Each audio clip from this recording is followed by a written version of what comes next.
ଏବେ ଦେଖନ୍ତୁ ଆସିକି ରାତି 10ଟା ବାଜିଗଲାଣି, 10ଟା ଉପରେ ହେଇଗଲାଣି। ଇଏ ଆମର ଦେଖନ୍ତୁ ରେଡ଼ି ହେଇଛି ରାତିର ହେଲ୍ଦି ଫୁଡ଼୍, ସବୁଠୁ ବେଷ୍ଟ ଆଇଟମ୍ ସନ୍ତୁଳା। ଓଡ଼ିଆ ଲୋକଙ୍କର ଏଇଟା ବେଷ୍ଟ ଫୁଡ଼୍। ସନ୍ତୁଳା, ରୁଟି, କାକୁଡ଼ି, ପିଆଜ, ଲଙ୍କା। ଅନୁନୁ ଏଇଟା ଦେଖ, ମୋ ଝିଅ ବ୍ୟସ୍ତ ହେଉଛି, କହୁଛି ମୁଁ ଟିକେ କହିବି। କ'ଣ କହିବ କୁହ, କହୁନ? ହାଏ। ଆଉ ଇଏ କ'ଣ ହେଇଛି ଆଇଟମ୍? ଏ କ'ଣ ସେ? ଆଉ ସବୁ ପରିବା କ'ଣ ପଡ଼ିଛି?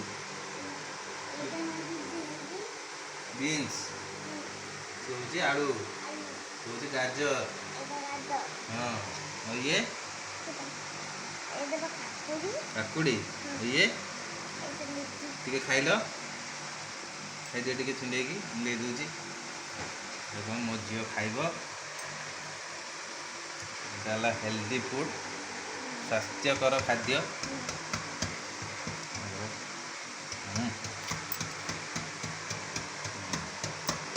ହଉ ଫ୍ରେଣ୍ଡସ୍, ଆମେ ଏବେ ଖାଇବା। ଖାଇବା କେମିତି ହେଇଛି?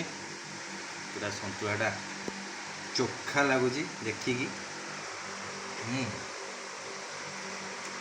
ପୁରା ଘରୋଇ ଷ୍ଟାଇଲ୍ ରୁଟି ସନ୍ତୁଳା ଖାଇଦେବ, ତାଠୁ ଶାନ୍ତି ଜିନିଷ କିଛି।